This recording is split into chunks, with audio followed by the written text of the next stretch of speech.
이제 하나님 말씀 우리 함께 봉독하도록 하겠습니다. 마태복음 16장 13절에서 20절입니다. 마태복음 16장 13절에서 20절 봉독하겠습니다. 큰 목소리로 봉독합니다. 예수께서 빌립보 가이사랴 지방에 이르러 제자들에게 물어 이르시되 사람들이 인자를 누구라 하느냐? 이르되 더러는 세례 요한, 더러는 엘리야, 어떤 이는 예레미야나 선지자 중에 하나라 하나이다. 이르시되 너희는 나를 누구라 하느냐? 시몬 베드로가 대답하여 이르되 주는 그리스도시요 살아계신 하나님의 아들이시니이다. 예수께서 대답하여 이르시되 바요나 시몬아 내가 복이 있도다. 이를 내게 알게 한 이는 혈육이 아니요 하늘에 계신 내 아버지시니라. 또 내가 내게 이르노니 너는 베드로라. 내가 이 반석 위에 내 교회를 세우리니 음부의 권세가 이기지 못하리라. 내가 천국 열쇠를 내게 주리니 내가 땅에서 무엇이든지 매면 하늘에서도 매일 것이요 내가 땅에서 무엇이든지 풀면 하늘에서도 풀리리라 하시고 이에 제자들에게 경고하사 자기가 그리스도인 것을 아무에게도 이르지 말라 하시니라. 아멘. 오늘 말씀의 제목은 반드시 들어야 할 질문, 반드시 해야 할 대답입니다. 영상 띄울 수 있는지 모르겠습니다. 보이시나요? 레오나르도 다빈치의 최후의 만찬입니다. 원래 원작은 벽에 이렇게 그려진 건데 그래서 저렇게 색깔도 선명하지 않습니다. 약간 모작이라고 할까요? 그것을 좀 색감과 이 모든 명암을 좀 살려서 지금 사진으로 만든 겁니다. 굉장히 유명한 작품이죠. 더욱이 우리가 섬기는 우리 주님의 최후의 만찬, 십자가 지시기 전날, 바로 그 날 밤에 이야기를 닮은 그림입니다. 자세히 보시면 중앙에 예수님이 계시고요. 좌우로 6명씩 제자들이 12제자들이 나눠져 있습니다. 또 좌우에 제자들이 또 3명씩 묶어져 있는 것을 발견할 겁니다. 그죠? 맨 왼쪽도 3명, 그 다음에 두 번째 3명, 그리고 예수님 계시고 오른쪽에 3명이 그룹지어 있고 또 3명이 따로 그룹지어 있습니다. 보통 이제 최후의 만찬에 관한 그림이 많은데 가룟 유다에 대한 그림, 예수님께 기대고 있는 요한에 대한 강조 각각 다릅니다. 레오나르도 다빈치의 작품은 특별히 숫자 배열에 의미를 두고 있습니다. 뒤에 창문이 밝은 창문이 지금 셋이죠. 양쪽에 4개의 또 다른 창문이 있습니다. 지금 뭘까요? 그림일까요? 그래서 3 곱하기 4, 10입니다. 그래서 제자들도 셋씩 해서 이렇게 4그룹으로 나누어서 이렇게 배치한 독특한 그림입니다. 그런데 예수님의 손을 보시면 왼손은 여러분이 보실 때 오른쪽은 쭉 펴져 있는 손바닥에 보이는 모습이지만 오른쪽 손을 보시면 이렇게 바닥 쪽으로 손바닥이 가 있는 그런 모습입니다. 아직 십자가에 못 박히지 않으셨기 때문에 저기는 못자국이 있는 것도 아닙니다. 그런데 이상하게 한 손은 하늘을 향해서 펼쳐져 있고 한 손은 오른손은 아래쪽에 향해져 있습니다. 보통 주님이시라면 내 사랑하는 제자들아 이러면서 이러실 법한데 그런데 이상하게 오른손 이렇게 돼 있죠. 그 이유가 있습니다. 그게 르네상스 시대의 작품인데요. 밀라노에 사는 루도빙코라고 하는 공작이 있는데 그 공작으로부터 이 예수님의 최후 만찬을 그려달라는 부탁을 받습니다. 그래서 다빈치가 3년간의 작업 끝에 이 그림의 초벌을 만들었어요. 이거 완성품이죠.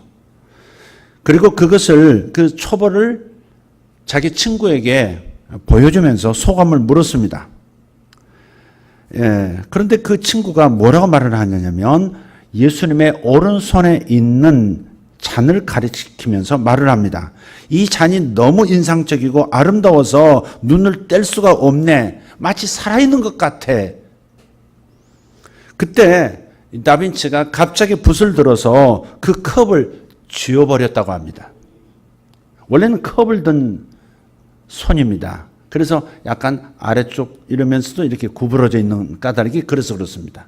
컵을 들고 있었던 것이죠. 근데 그 컵을 지워버렸어요. 친구가 깜짝 놀라서 묻습니다. 아니 왜 그러느냐고. 그때 유명한 말로 대답을 합니다. 이 그림에서 그 어떤 것도 예수 그리스도보다 더 중요한 것은 없어야 하기 때문이네. 은잔의 시선을 뺏기고 그리스도가 그림자처럼 뒤로 물러서는 그런 느낌을 준다면 이 은잔은 없어지는 게 마땅하네 하는 거죠. 이 짧은 일화가 바로 기독교의 본질, 신앙의 본질을 잘 드러내줍니다. 예수님이 중심이 되고 예수 그리스도만 드러나야 하고 예수 그리스도보다 더 중요한 것은 없어야 한다. 이것이 기독교의 본질, 우리의 신앙의 본질인 줄 믿습니다. 더 나아가서 이것이 우리 성도의 삶이어야 합니다. 하나님 말씀에 그렇게 기록되어 있습니다. 성도는 먹든지 마시든지 무엇을 하든지 항상 주님께 초점을 두고 살아야 한다는 겁니다. 그래서 물을 한 잔 마실 때도 감사하며 주 예수 이름으로 마시라는 겁니다. 먹고 마시는 것이 가장 작은 일, 하찮은 것 같이 보이지만 가장 중요한 일이기도 합니다. 먹고 살기 위해서 살아가는 사람들도 있다고 말하지 않습니까? 먹고 산다고 하는 이 중요한 삶의 명제에 주님의 이름, 주님이 초점이 맞춰져야 한다는 겁니다. 단지 먹고 마시는 삶을 살아서는 안 된다. 바로 주님을 위해서 먹고 살고 주님의 사랑을 먹고 살고 주님의 은혜에 감사하면서 먹고 사는 겁니다. 그것이 성도의 삶이라고 말하는 겁니다. 그러려면 우리 삶에서 주님보다 더 귀하게 여기고 내가 애틋하게 여기고 애지중지하는 것들을 과감하게 내가 내려놓고 잘라내고 도려내야 하는데 그렇지 못하고 있는 것이 우리의 현실이기도 합니다. 때문에 주님께서 우리의 삶에서 선명하게 드러날 수 있도록 바로 이러한 이유 때문에 우리가 그렇게 도려내고 잘라내지 못하기, 주님보다 더 사랑하는 것을 뒤로 하지 못하기 때문에 우리의 삶에서 주님이 선명하게 나타나 주지 못하시는 겁니다. 그러므로 기도재단에서 순서를 다시 세워야 합니다. 삶의 우선순위, 내가 이거보다 더 주님을 중요시 여겨야 되는데 나는 그러지 못하고 있구나. 항상 기도하면서 내가 주님보다 더 사랑하는 것, 주님보다 더 애틋하게 여기는 것, 주님보다 더 보배처럼 가치 있게 대우하는 것들 다 우상들입니다. 아무리 좋은 거라도 다 하나님보다 앞서면 우상이 되어버리는 겁니다. 기도재단에서 그걸 태워야 하는 겁니다. 기독교는 윤리적인 교훈, 철학이 아닙니다. 삶의 방식도 아닙니다. 철저하게 기독교는 예수 그리스도와의 관계입니다. 관계. 그래서 마틴 부버라고 하는 유명한 히브리 철학자는 그렇게 말합니다. 태초에 관계가 있었다. 태초에 관계가 있었다. 삼위일체 하나님도 뭐예요? 관계의 하나님임을 나타내 줍니다. 왜 사람을 만드셔요? 왜 사람을 만들어서 교통하시는 거예요? 왜 기도하자고 대화하자고 하시는 거예요? 관계인 것이죠. 그래서 성경은 예수님을 영접하는 것이 영생이고 예수님을 거절하는 것이 멸망이라고 말씀하고 있는 겁니다. 요한복음 말씀이죠. 요한복음 17장 3절 영생은 곧 유일하신 참 하나님과 그가 보내신 자 예수 그리스도를 아는 것이니이다. 안다는 말은 경험한다는 말이에요. 영생이 뭐냐? 영생은 생명이라는 단어하고 바꿔 쓸 수 있습니다. 오히려 생명이라고 바꿔 읽을 때 훨씬 리얼하게 닿습니다. 생명은, 영원한 생명은 유일하신 하나님과 그분이 보내신 예수님을 아는 것, 예수님을 경험하는 것, 그것이 영생이라는 겁니다. 그래서 예수님을 아는 것, 그분과 친밀해지는 것이 우리 인생에서 가장 중요한 일이 되어야 할 줄 믿습니다. 오늘 본문은 우리 신자가 주님을 바로 아는 것, 그래서 바른 고백을 하는 것의 중요성을 보여주는 말씀입니다.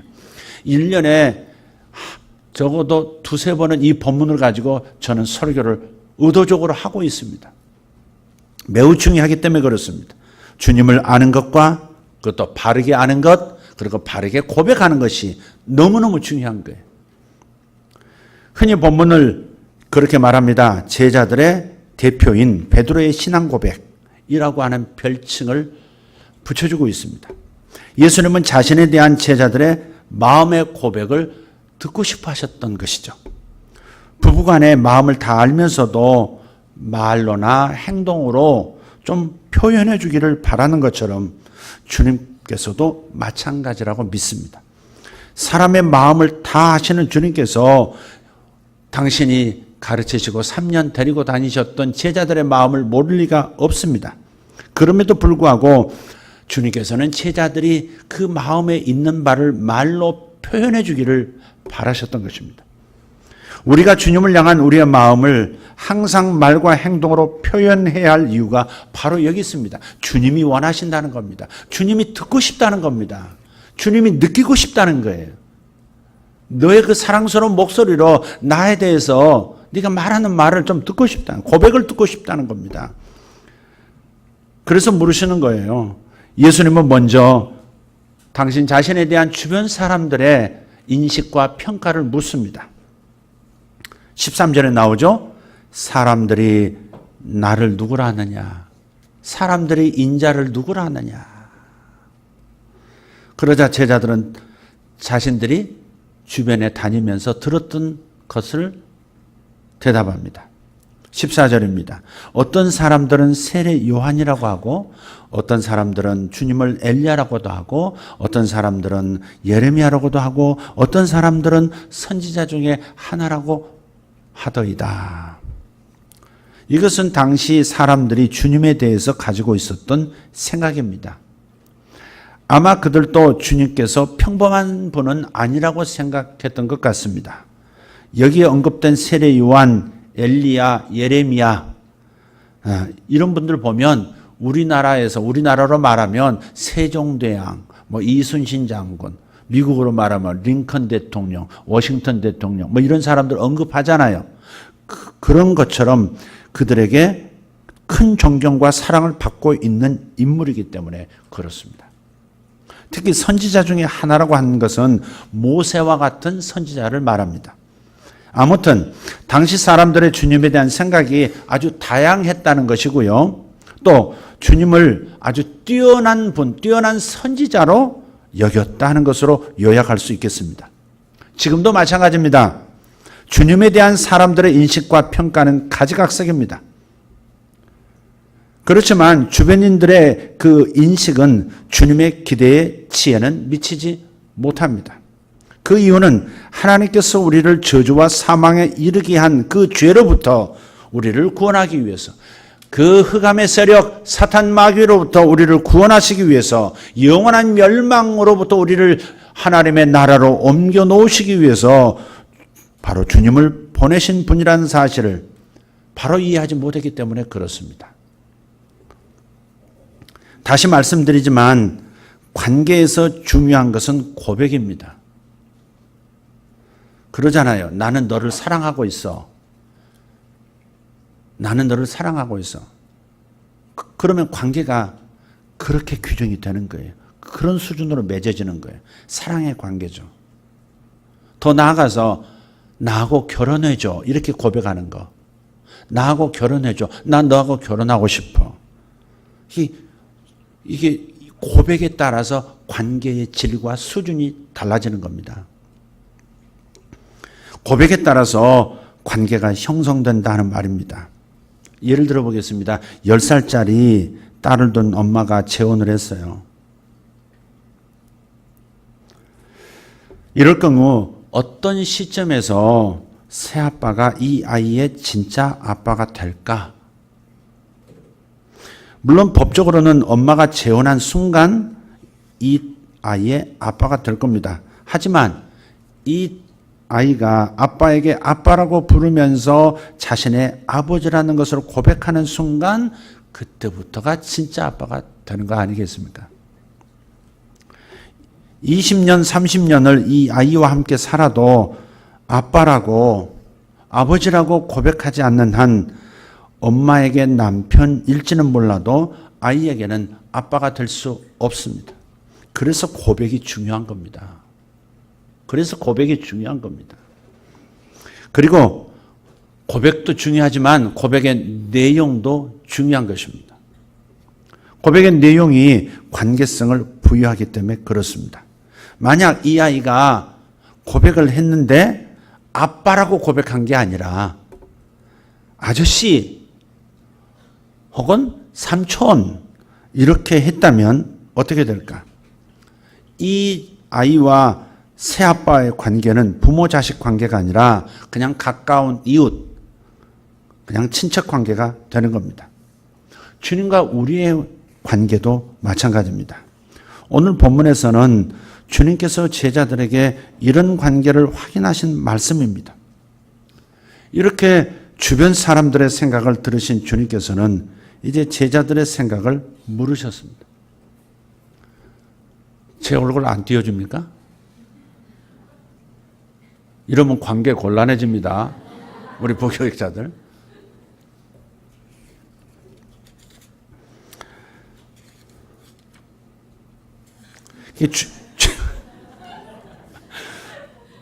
이렇게 주변 사람들의 생각을 들으신 주님께서 이제 제자들의 생각을 물으세요. 이게 중요하죠.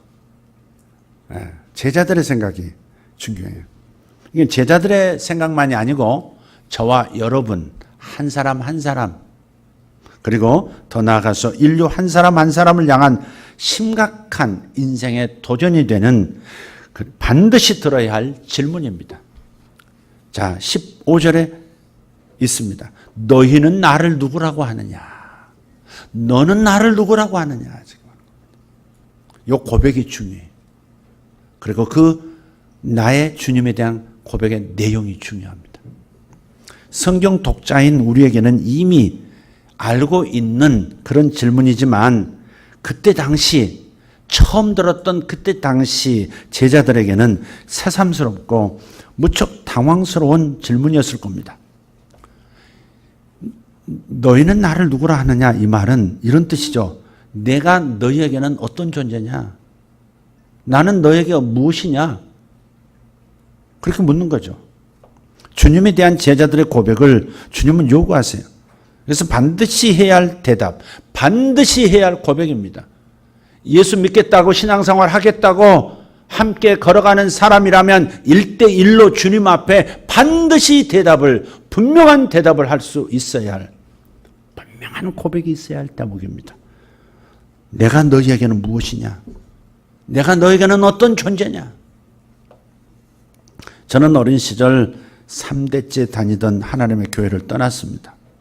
그리고 거의 15년 동안 교회를 다시 찾지 않았습니다.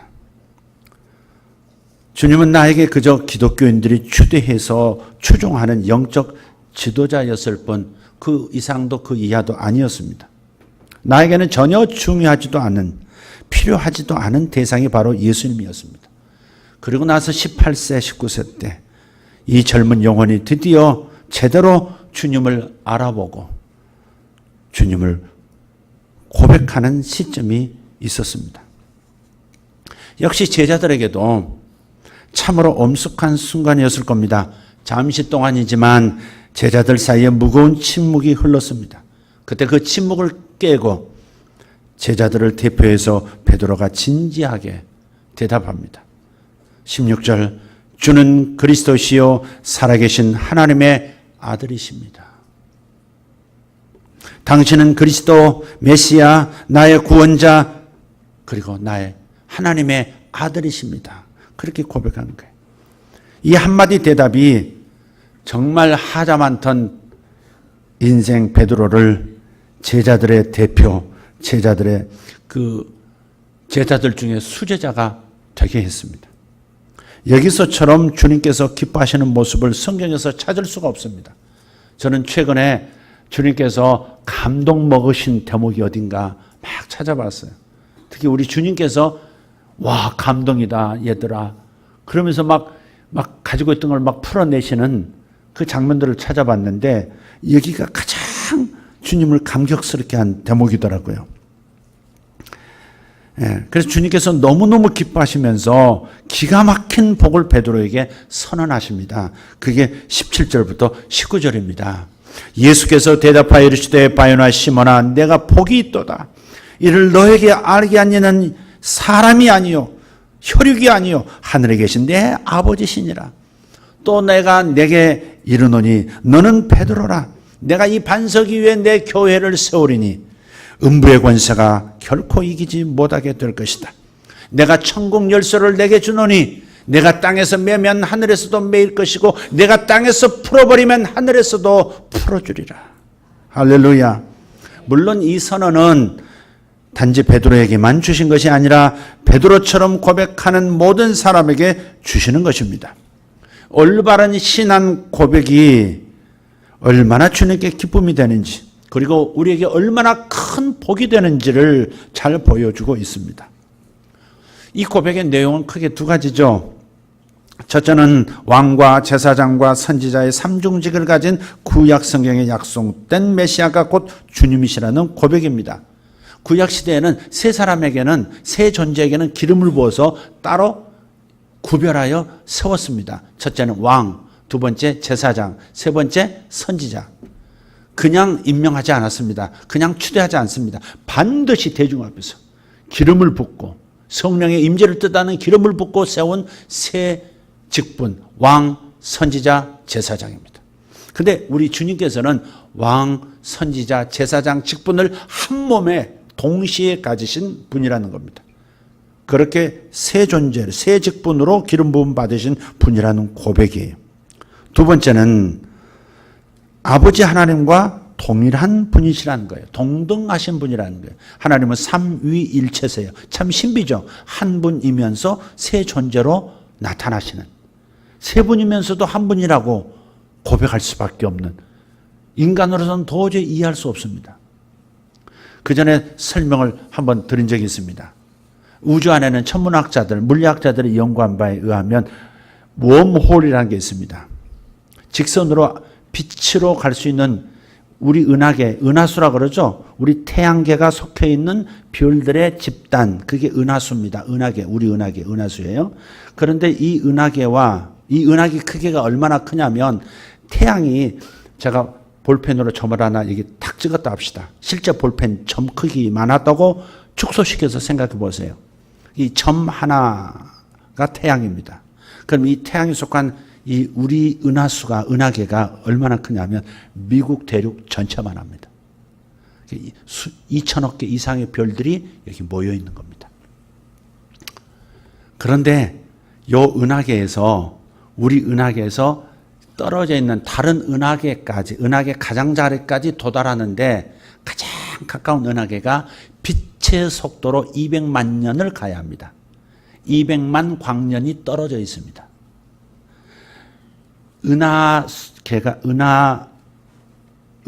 은하수가 있고 그 은하수들이 모여 있는 것을 은하계라고, 은하군이라고 합니다. 은하군. 은하군들이 2천억 개가 있습니다. 이런 은하군들이 또 2천억 개 이상이 모인 것이 지금 우리가 관찰할 수 있는 우주입니다.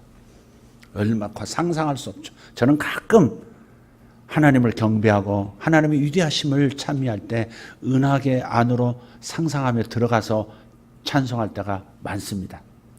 이 광대하신 하나님, 이것을 말씀 한마디로 있도록, 존재하도록 만드신 그 하나님, 이 위대한 하나님의 작품 속에서 나는 얼마나 미미한 존재인가. 그러나 이 미미한 존재를 이토록 사랑하셔서 이 먼지보다 작은, 전보다, 태양 같은 이 전보다 작은 지구에 인간의 모습으로 오셔서 우리를 구원시켜 주셨다는 사실을 생각하면 이루 말할 수 없는 감격이 제 마음에서 피어오릅니다. 정말 위대하신 하나님. 그런데 은하계와 은하계, 다른 은하군으로 가려고 할 때는 빛의 속도로 가장 가까운 은하계가 200만 년을 가야 된다니 단숨에 갈 수가 없는 겁니다. 그래서 하나님이 만들어 놓은 아직은 활용하지 못하는 시스템이 하나 있는데 그게 웜홀이라는 겁니다. 이것을 우주라고 한번 생각해 보십시오. 이쪽 끝에서 이쪽 끝으로 가야 되는데 인간의 과학적 능력으로는 단번에 여기를 갈 수가 없는 겁니다. 그래서 이 공간을 휘는 거예요. 휘어서 이쪽과 이쪽이 단번에 넘어갈 수 있도록 만드는 장치. 그게 바로 웜홀입니다. 이쪽에서 통과하면 순식간에 다른 목적하는 은하계로 갈 수 있는 겁니다. 그래서 우리는 경험하지는 못했어요. 그러나 이론으로는 이미 나타나 있는 겁니다. 근데 웜홀을 표현할 때 이것은 평면은 2차원입니다. 2차원을 이렇게 구부려서 할 수 있다는 것은 이것은 3차원이 된다는 얘기예요. 그러니까 2차원에서는 이 구멍이 지금 제가 뭐 하고 있는지 모르겠습니다. 요 구멍이 연결하는 요 구멍이 웜홀이 3차원으로 표현하면 그냥 이렇게 평면이 아니라 구체로 되어 있는 겁니다. 그래서 인터스텔라 그 영화에 보면 그 웜홀이 둥그러운 원처럼 보이고 그 원 안에 은연중에 비춰지는 다른 은하계들이 이렇게 보이는 겁니다. 둥그렇습니다. 2차원을 3차원으로 표현하면 평면의 구멍이 둥그러운 원으로 나타나는 겁니다. 그러니까 우리가 하나님을 한 분이신 하나님으로 알고 있습니다. 그러나 그 하나님이 또 세 분입니다. 아버지 하나님, 성자 예수님, 성령 하나님. 우리 차원에서는 3차원에서는 셋이 하나라는 것을 이해할 수가 없는 겁니다. 셋은 셋이고 하나는 하나지. 하나면서 셋이라는 논리는 말장난에 불과한 겁니다. 그러나 말장난처럼 보이지만은 인간의 언어로, 이 3차원의 언어로는 도저히 설명할 수 없는 겁니다. 하나님의 차원에서는 하나님은 한 분이시면서 또 하나님은 세 분이신, 머리가 셋인 하나님이 아니라 분명히 하나님은 한 분이신, 그런데 또 3차원에서는 세 분으로 나타나시는 그런 하나님이신 거죠. 이 차원 안에서는 세 분이세요. 그러나 하나님의 차원 안에서는 하나님은 오직 유일하신 한 하나님이실 뿐입니다. 이렇게 되면 설명이 좀 될까요? 하여간 근접해서 설명해 보고자 한 겁니다. 그래서 예수님은 바로 인간이셨지만 하나님이신 겁니다. 인간 육체를 입으셨지만 바로 그분이 하나님이신 거예요. 그래서 이 고백의 내용은 하나님의 아들이십니다라고 하는 이 고백은 바로 그것을 말하는 거예요. 히브리 사상에서 누구의 아들이란 말은 본질에서의 동등을 얘기합니다. 동일성을 얘기합니다. 개의 아들은 개, 새의 아들은, 사람의 아들은, 하나님의 아들은 하나님. 바로 이 표현입니다. 그래서 나와 아버지는 하나다. 내가 행한 일이 곧 아버지 일이고 아버지 일이 곧 나의 일이다. 그러니 내가 하는 일을 통해서 내 아버지가 누구인 줄을 알 수 있다. 주님은 그렇게 말씀하신 겁니다. 그렇기 때문에 여기서 살아계신 하나님의 아들이라는 그 주님이 살아계신 하나님과 동일하신 분이라는 고백을 지금 베드로가 한 겁니다. 이건 사람으로 살 수 있는 고백이 아닙니다. 사람을 하나님이라고 말하다니. 사람을 하나님이라고 창조주라고 우주를 인간을 창조하시고 모든 것을 주관하시는 하나님이라고 말하다니. 인간의 차원에서는 도저히 할 수 없는 이해요 고백입니다. 그래서 주님께서 기뻐하시면서 혈육, 사람이 너에게 가르쳐 준 것이 아니라 아버지께서, 하늘 아버지께서 너에게 알려주신 것이다. 경험케 하신 것이다. 그렇게 말씀한 거예요. 이런 완벽한 믿음의 고백에 우리 주님께서 크게 감동하신 겁니다. 또한 복을 쏟아 부어주신 겁니다. 이런 이유로 주님의 이 위대한 송곳 질문에 대한 우리의 반응이 중요하다고 한 겁니다. 아무튼 모든 인류는 주님의 이 질문을 피해갈 수가 없고 반드시 이 질문에 고백을 해야 할 의무가 있습니다. 그리고 그 대답에 따라서 우리의 운명이 결정되는 겁니다. 내가 어떤 대답을 하느냐에 따라서 내 운명이 결정됩니다. 겉으로 보여지는 것 말고 속에서부터 운명적 변화가 시작되는 것이고 그것이 내 생애를 송두리째 다른 방향으로 몽땅 옮겨 놓을 겁니다. 나에게 있어서 주님은 무엇인가? 아니, 나에게 있어서 주님은 어떤 분이신가? 나에게 있어서 주님은 어떤 존재이신가? 진지하게 생각하시고 스스로 답해 보시기를 바랍니다. 예수 믿겠다고 교회에 다 앉아있다고 해서 다 구원받은 거 아닙니다. 아닙니다. 혹시 착각이 있을 수 있습니다. 그러니 정직하게 다시 이 질문을 들으시고 이 질문에 반드시 대답하실 수 있도록 은혜를 구하십시오. 어떤 목사님이 자조적으로 이런 질문을 하는 거예요. 오늘날 신자들이 천국에 가서 주님을 만나면 처음 인사를 어떻게 할까? 아까 말씀드린 인사만 잘해도 먹고 산다. 인사만 잘해도 먹고 산다. 근데 천국 가서 주님 만나면 어떻게 인사할까? 그리고 그 목사님 스스로 대답하는 거예요. 주님, 말씀 많이 들었습니다. 이것은 지적 신앙의 문제점을 꼬집는 그런 비유죠. 사실 오늘날 신자들이 예수님에 대해서, 성경에 대해서 참 많은 것을 알고 있습니다. 그리고 그것을 신앙으로 착각하고 있는 사람들도 또한 많습니다. 물론 아는 것은 중요하죠. 하지만 그것이 곧바로 신앙이 되는 것은 아니라는 사실도 깨달아야 합니다. 신앙은 지적인 동의가 아니라 믿고 순종하는 겁니다. 인격 대 인격의 관계를 맺고 그리고 서로 감동을 느끼면서 그리고 그 존재에 이끌리는 겁니다. 그래서 믿고 순종하는 겁니다. 신앙은 주님에 대해서 아는 것이 아니라 주님과의 인격적인 만남이다. 주님에 대해서 얼마나 알고 있느냐보다 주님과 내가 얼마나 친밀한 교제를 하고 있느냐가 중요합니다. 그러니 말씀만 많이 듣고 아는 데만 그치지 말고 말씀이 입으로 삶으로 고백이 되고 표현이 되어야 할 줄 믿습니다. 오늘 본문은 바로 그것을 요구하는 것입니다. 다시는 그분께서 입으로 말을 할 때까지, 고백할 때까지, 대답할 때까지 요청하셨다는 것. 우리에게 지금 이것을 강조하고 계시는 것. 20세기 인도의 성자로 불리는 선다 싱이라는 분이 있습니다. 힌두교의 한 종파인 시크교도 집안에서 태어났습니다. 좀 비슷한 분이 있어요. 선다 뭐라고 하는 분이 한국에 대해서 예언을 했는데 그분은 다니면서 옛날에 어떤 분처럼 자꾸 불길한 예언, 그리고 누구나 들으면 쉽게 그 지역 상황을 잘 알기 때문에 누구나 알 수 있는 가능성들을 예언하고 있어요. 근데 그분이 또 한국에 전쟁이 있을 것이다. 회개하라고 또 그런 겁니다. 물론 회개는 항상 해야 합니다.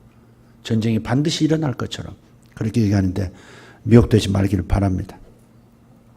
선다 싱의 이름을 약간 가져와서 그분이 그런 선지자, 물론 맞는 예언도 하실 겁니다. 그러나 그건 아닌 것 같습니다. 상황을 표현하는 겁니다. 여러분 예언자가 되면 가끔은 한 번씩 히트하는 예언을 한번 해야만 하는 중압감을 느끼게 되어 있습니다. 왜 사람들이 저에게 하실 말씀 없나요? 그런 눈빛을 항상 쳐다보니까. 항상 쳐다봅니다. 그리고 이제 국가적인 예언한다고 하면 올해는 무슨 일이 있을까 이런 것을 그러니까 한 번씩 이렇게 뭐 던져줘야 하는 겁니다. 그러면 이제 함정에 빠지는 겁니다. 예언자가. 주시지도 않는데 말하기 시작하는 거죠. 함정 빠지는 겁니다. 참. 제가 얼마 전에 대선 후보들 중에 하나님께 보여주신 분이 있다고 말씀드린 적이 있죠. 손으로 빌고 발로 빌어도 안 가르쳐 준다고 했던 그분이 분명히 보여졌거든요. 그리고 그 대선판에서 어떤 사건이 하나 터지는 것을 보여주셨거든요. 그것이 하나님 보여주신 거라면 그분의 역할에 뭐가 있어야 되는데 그분은 아웃됐어요. 처음에는 만약에 그것을 여러분이 그걸로 들으셨다면 제가 잘못 말한 것을 고백합니다. 그러나 뭔가는 있습니다. 그래서 그게 뭔지를 지금 기다리고 있습니다. 그러니까 끝난 대답이면서 아직 끝나지 않은 그런 상황이 접니다. 그러니까 대선 때마다 제가 어떤 말씀드렸던 분들이 있었고 제가 찍은 분들도 있습니다. 그분들이 다 됐고 그런데 이번은 좀 묘한 상황이 됐습니다. 그 부분은 제가 여러분 지나치게 받아들이지 않았기를 바라고 또 그것 때문에 또 이렇게 실망하지 않기를 바랍니다. 뭔가는 저는 아직 기다리고 있는 부분이 있습니다. 선다싱 얘기입니다. 시크 교도 집안에서 태어났어요. 아주 시크한 종교입니다. 그런데 그런 그가 복음을 깨닫고 기독교로 개종을 했습니다. 그래서 훗날 힌두 대학에서 어느 비교 종교학 교수가 산더슨에게 물었습니다. 당신이 예전에 믿던 시크 교에서 발견하지 못했던 것을 기독교에서 새로 발견한 것이 무엇입니까? 이렇게 물었어요. 사람은요, 가치를 추구하는 존재입니다. 그래서 더 좋은 것, 더 새로운 것, 더 가치 있는 것을 발견하지 않고는 절대 이전 것을 포기하지 않습니다. 더 좋은 것을 발견하지 않으면 손에 있는 걸 놓지 않는다 이 말이에요. 애들한테 사탕 내려놔 그만 먹어 말하지 말고 더 좋은 것을 쥐어주면 내려놓는 것처럼, 그래서 더 좋은 가치를 추구하는 존재가 인간입니다. 당신은 시크 교회에서 발견하지 못했던 것을 기독교에서 발견한 것 같은데 그게 무엇이요? 이렇게 질문한 거죠. 도대체 얼마나 대단한 것을 발견했기에 집안 대대로 믿어오던 신앙을 포기했느냐 하는 겁니다. 그러자 이 썬다싱이 주저하지 않고 대답했습니다. 나는 그리스도를 가졌습니다. 내가 특별히 발견한 것은 예수 그리스도입니다. 자신의 생명을 구원해 주신 구세주를 만났다는 뜻입니다. 얼마나 멋진 고백입니까? 여러분 삶이 다 거덜나도 여러분 안에 바로 나를 아시고 모든 것을 가지시고 모든 힘을 가지신 주권자 하나님에 대한 신앙이 여러분 안에 있다면 여러분의 인생은 거덜난 인생이 아닙니다. 만약에 여러분이 그 하나님을 발견하는데 여러분의 삶에 그 좋았던 것들이 방해가 되어서 하나님께서 그 모든 좋았던 것들을 다 거덜나게 만드시고 다 가져가 버리셨다면 축하를 드립니다. 정말 축하드립니다. 하나님과 여러분 사이에 무엇인가가 있어서 여러분의 자만심, 여러분의 지식, 여러분의 철학, 여러분의 경험, 여러분의 모든 좋은 것들이 주님과 나사를 맡고 있다면 반드시 거덜내시는 축복이 있기를 예수 이름으로 축복합니다. 그분과 나 사이에는 그 무엇도 있어서는 안 됩니다. 다 그분과 나 사이, 아니 내 뒤로 와야 합니다. 베드로가 여기서 100점 맞고 그 다음에 빵점 다시 맞았죠. 내가 이제부터 십자가를 지러 예루살렘에 죽으러 가겠다 했더니 주여 그러지 마시옵소서. 딱 만류합니다. 죽어야 우리가 사는데, 죽어야 다 사는데, 죽어야 주님도 영광을 받으시는데 죽지 말라고. 사실은 자기를 위하여 죽지 말아달라는 것이었죠. 근데 주님 말씀하셨어요. 사탄아, 너는 나를 넘어지게 하는 줄 알아. 하나님과 나 사이에 친밀함에서 나를 쓰러뜨리는 자로다. 사탄아, 내 뒤로 물러가라. 그래 버리시잖아요. 이런 자세가 우리에게 있어야 하는 것이죠. 사람들 은연중에 두려워합니다. 혹시 내 삶에 어려움이 생기면 어떡하나. 이런 거 저런 거 좋은 거 가져가 버리시면 어떡하나. 그런 두려움이 있습니다. 그러나 죽고자 하는 자는 사는 겁니다. 그래, 내가 주님을 얻기 위해서는 모든 것을 팔 수 있어야지.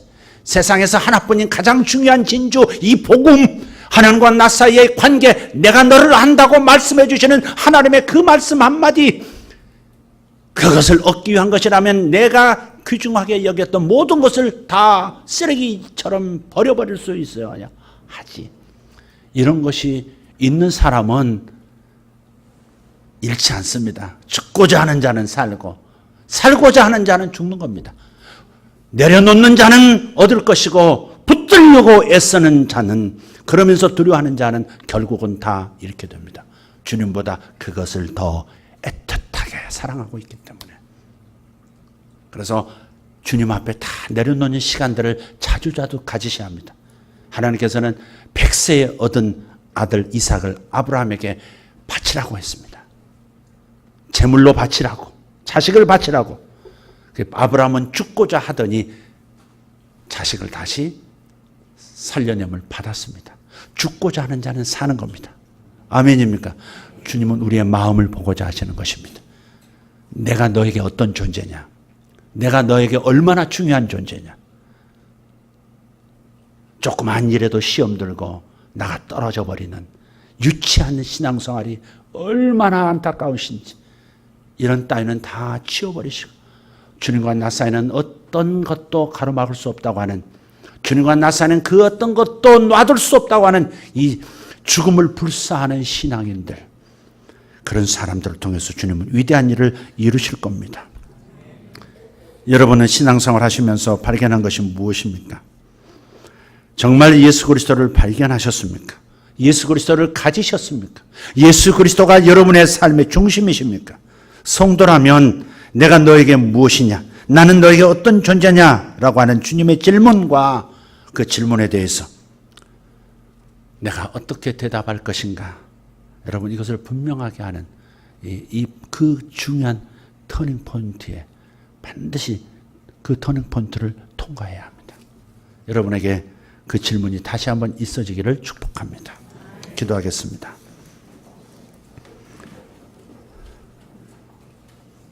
오늘 우리 눈앞에 레오나르도 다빈치가 3년 동안 그렸던 초벌 그림,